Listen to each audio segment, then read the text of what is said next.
Hi everyone, ये हमारा part 17 है 1000 एमसीक्यू सीरीज का कॉस्ट अकाउंटिंग, राइट। और पार्ट 1 to 16 ऑलरेडी अपलोड हो चुके हैं, राइट, जो आप प्लेलिस्ट में जाकर चेक कर सकते हैं ग्लैम स्टडी पॉइंट चैनल में, राइट। तो चलिए आज का पार्ट 17 जो है इसकी शुरुआत करते हैं।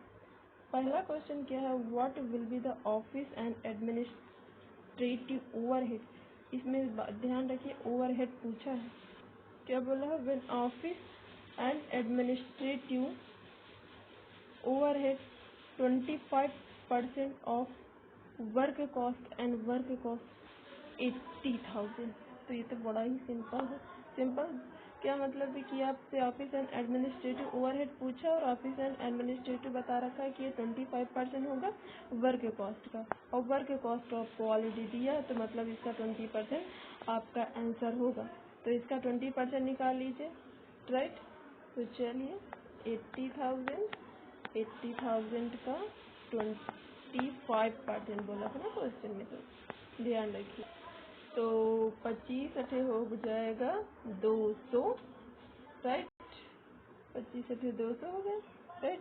तो ये इसका कितना है 20,000। तो option D is the right answer. तो ध्यान रखिए, इस तरीके से रिलेट करके देखिए, जरूरी नहीं है कि हमें लगाने का एडजस्टमेंट आनी चाहिए बस। नेक्स्ट क्वेश्चन देखते हैं। नेक्स्ट क्वेश्चन क्या है कि what will the cost of sale. क्या बोला कि कॉस्ट ऑफ सेल क्या होगी। अगर आपको क्या दी है, फैक्ट्री कॉस्ट कितनी दी है। अगर आपको फैक्ट्री कॉस्ट 90,000 दी है और ओपनिंग किसका दिया है, वर्क इन प्रोग्रेस का दिया है 18,000, और closing stock work in progress का क्या दिया है 31,000। बस इसमें भी एडजस्टमेंट करता है। ओपनिंग को क्या कीजिए, ओपनिंग को प्लस कर दीजिए और क्लोजिंग स्टॉक को क्या कर दीजिए, माइनस कर दीजिए, आपका आ जाए। तो चलिए 90,000 है, 90,000 में से आपको 18,000 माइनस प्लस करने हैं। क्या बोला है कि 90 है, 90 में 18 आपको प्लस करना है और आपको माइनस कितना करना है, 31 आपको माइनस करना है, राइट। तो ये 77 आ जाएगा, राइट।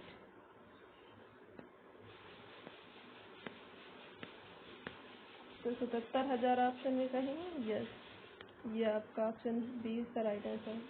तो एडजस्टमेंट हमने बात की, हमने देखा फैक्ट्री कॉस्ट इतनी है, राइट। ओपनिंग इसमें दिया है 18,000, क्लोजिंग दिया है इसमें से, तो हमने ये पता ना कि ओपनिंग को प्लस क्लोजिंग को माइनस, एडजस्टमेंट हो गई है, आपका आ गया आंसर, राइट। तो चलिए अगला क्वेश्चन क्या है कि what will be the cost of production. इसमें कॉस्ट ऑफ प्रोडक्शन पूछा, व्हेन द रॉ मटेरियल कितना है, 55,000 है, 55,000 है, एंड वेजेस कितनी है, वेजेस है 25,000 एंड फैक्ट्री ओवरहेड है 40,000 और ऑफिस ओवरहेड है 20,000। तो आपको cost of production find out करना है। कॉस्ट ऑफ प्रोडक्शन कैसे निकलता है, फैक्ट्री कॉस्ट में जब हम क्या प्लस कर देते हैं, ऑफिस एंड ओवरहेड ऐड कर देते हैं, office and overhead, office and administrative, ध्यान रखें, ऑफिस एंड एडमिनिस्ट्रेटिव ओवरहेड जब ऐड कर देंगे तो कॉस्ट ऑफ प्रोडक्शन आ जाएगी। तो चलिए सबसे पहले तो हमें फैक्ट्री कॉस्ट देखना हो। फैक्ट्री कॉस्ट कैसे में फाइंड आउट होगी, जब प्राइम कॉस्ट में हम क्या ऐड करेंगे, फैक्ट्री ओवरहेड ऐड करेंगे तो हमें ये मिलेगा। तो उससे पहले मुझे फैक्ट्री को प्राइम कॉस्ट फाइंड आउट करना। प्राइम कॉस्ट का क्या मतलब, ऑल डायरेक्ट, ठीक, ऑल डायरेक्ट कॉस्ट, जैसे डायरेक्ट मटेरियल, डायरेक्ट लेबर और डायरेक्ट एक्सपेंस। तो चलिए निकालते हैं इस क्वेश्चन में। तो 55,000 आपको मिल जाएगा डायरेक्ट मटेरियल और फिर डायरेक्ट वेजेस भी मिल गया है। 55 और 25 ऐड कर देना है, 55 और 25 ऐड कर देना है, तो 80 आपका यही बन गया। और आपसे क्या बोला गया है कि ये आपका प्राइम कॉस्ट निकल आया, ठीक, ये आपको प्राइम कॉस्ट निकल आया। अब आपका इसमें फैक्ट्री ओवरहेड कितना दिया है, 40,000 है, जिसमें हम फैक्ट्री ओवरहेड प्लस कर देंगे तो हमें क्या मिल जाएगा, हमें मिल जाएगा फैक्ट्री कॉस्ट मिल जाएगी, ठीक। तो कितना है 40,000, 40,000 हमने प्लस कर दिया तो कितना हो गया 1,20,000। अब ये हमें फैक्ट्री कॉस्ट जो है वो मिल गई। ठीक, हमने क्या बताया था कि कॉस्ट, यहाँ पे हम क्या प्लस कर, कॉस्ट ऑफ प्रोडक्शन कब आएगा, जब हम फैक्ट्री कॉस्ट में office and overhead, office and administrative, ठीक, ऑफिस एंड एडमिनिस्ट्रेटिव ओवरहेड को हम प्लस करेंगे तब आएगा। अब फैक्ट्री कॉस्ट तो हमने फाइंड आउट कर ली, कितना फाइंड आउट किया, 1,20,000। अब क्वेश्चन में देखते हैं कि ऑफिस ओवरहेड दिया है, राइट, ऑफिस ओवरहेड दिया है कितना, 20,000। तो चलिए 20,000 इसमें प्लस कर देती हूँ। तो 20,000 हमने प्लस कर दिया तो आंसर कितना हो गया, आंसर आपका हो गया 1,40,000। कॉस्ट ऑफ प्रोडक्शन कितना आ गया, 1,40,000। Answer is C is the right answer, right, 1,40,000। Next question है कि टोटल कॉस्ट ऑफ प्रोडक्शन ₹64,000, 64,000 है। अब अगर बोला है कि 20% है सेल प्राइस, कितना बोला है, sale price is the price added, sale price added, तो what is the sale price. ठीक, सेल प्राइस कैसे आता है, टोटल कॉस्ट जो हमारे पास होती है उसमें हम प्रॉफिट ऐड कर देते हैं तो हमें क्या आता है, प्राइस, सेल्स प्राइस मिल जाती है।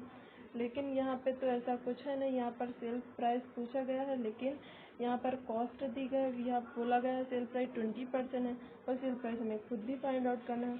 तो इस तरीके से कैसे करेंगे, इसमें ये कॉस्ट दिया, मान लीजिए 100 में क्या हो गया, 100 में 20 आपका क्या हो गया, सेल प्राइस हो गई। ठीक, 100 में आपकी 20 सेल प्राइस हो गई तो बचा कितना, 80 क्या हो गई, कॉस्ट हो गई। तो हम क्या ये कह सकते हैं, हम ये कह सकते हैं कि 64,000 80 के बराबर है, क्या मतलब ये कि 64,080 के बराबर है, ये भी कॉस्ट है, ये भी कॉस्ट है। इस केस में आपको सिर्फ ऐसा ही करना है, राइट। 64,000 किसके बराबर है, 80 के बराबर है, मल्टीप्लाई कर देंगे 100 से, तो ये कैंसिल, ये 8/64 हो गया, ये हो गया पूरा 80,000। तो चलिए आंसर देखते हैं, answer is first is the right answer. तो इस बात का ध्यान रखिए, बहुत ही ज़्यादा कठिन सवाल नहीं, थोड़ा सा दिमाग लगाने की नहीं। नेक्स्ट क्वेश्चन क्या है कि which of the following items of income is not included in finance account, मतलब फाइनेंशियल अकाउंटिंग रिकंसिलिएशन में 2 बुक्स ऑफ अकाउंट, एक फाइनेंशियल अकाउंटिंग की बात होती है, कॉस्ट अकाउंटिंग की बात होती है। तो बेसिकली पूछा है कि फाइनेंशियल अकाउंटिंग में कौन नहीं इंक्लूड होता, ये share dividend, transfer fees, capital gains, ये सारे इंक्लूड होते हैं। तो इसका मतलब आंसर हो जाएगा none of these. Next question क्या है, नेक्स्ट क्वेश्चन है कि इन इलेक्ट्रॉनिक कंपनी में कॉस्ट यूनिट क्या होगा, kilowatt per hour, right. Next question क्या है, नेक्स्ट क्वेश्चन क्या है कि opening stock as per financial books is ₹20,000 and as per cost account 24,000, what will be the profit as per financial book when the profit of cost book is 50,000, right. Question को समझिए कि opening stock है as per financial book, right, 20,000 और cost book में कितना है, cost book में है 24,000, मतलब 4,000 का डिफरेंस आ रहा है बिल्कुल। अब what will be the profit, financial book आपको प्रॉफिट बताना है, ठीक, फाइनेंशियल बुक का प्रॉफिट आपको बताना है। तो क्या होगा, when the profit of cost book का प्रॉफिट इतना दिया है तो आपको बताना है कि फाइनेंशियल बुक का प्रॉफिट कैसे होगा। तो चलिए देखते हैं इस क्वेश्चन को कि कैसे सॉल्व किया जाए।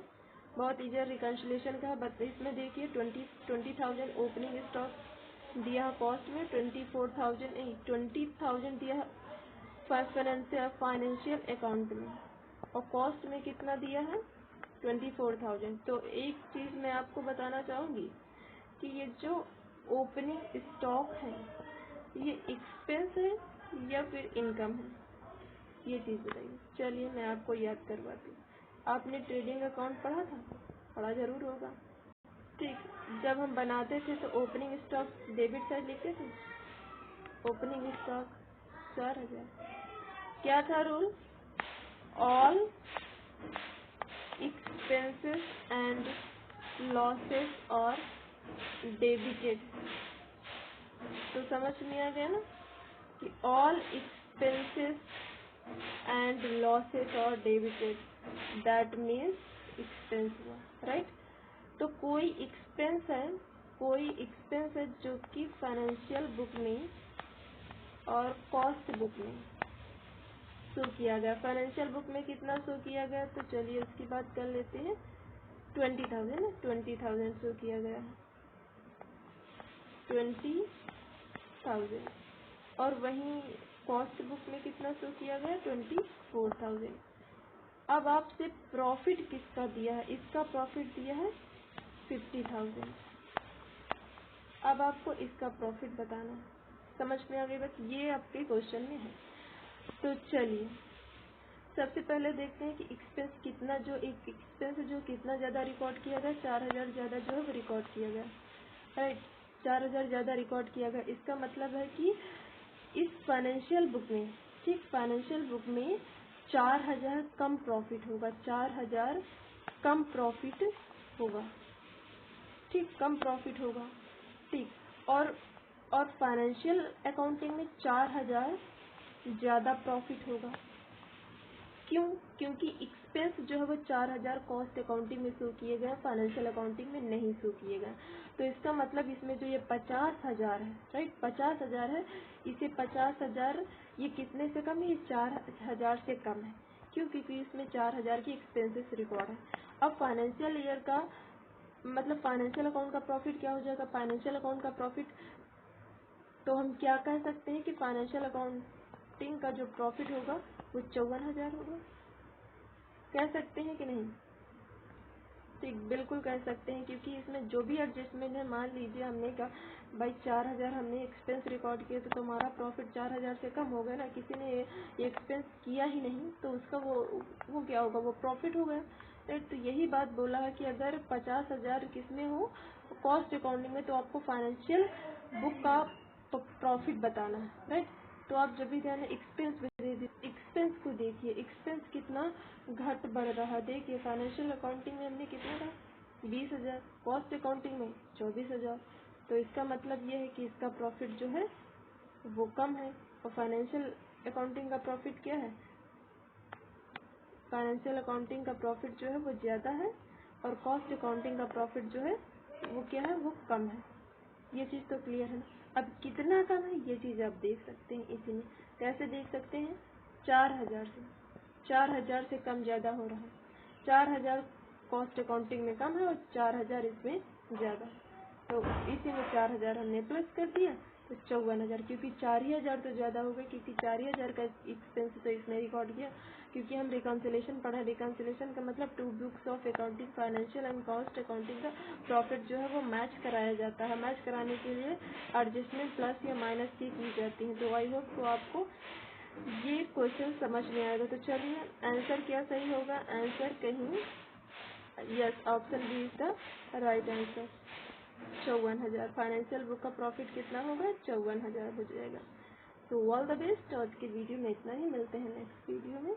पढ़ते रहिए, बढ़ते हैं। पार्ट 1 to 17 कंप्लीट कीजिए, और मार्क्रो में भी हमने पार्ट 1 to 6 कंप्लीट कर दिए हैं, उनको भी देखिए। All the best. अगर कोई भी क्वेरी है तो आप कमेंट में ज़रूर बताएं। All the best.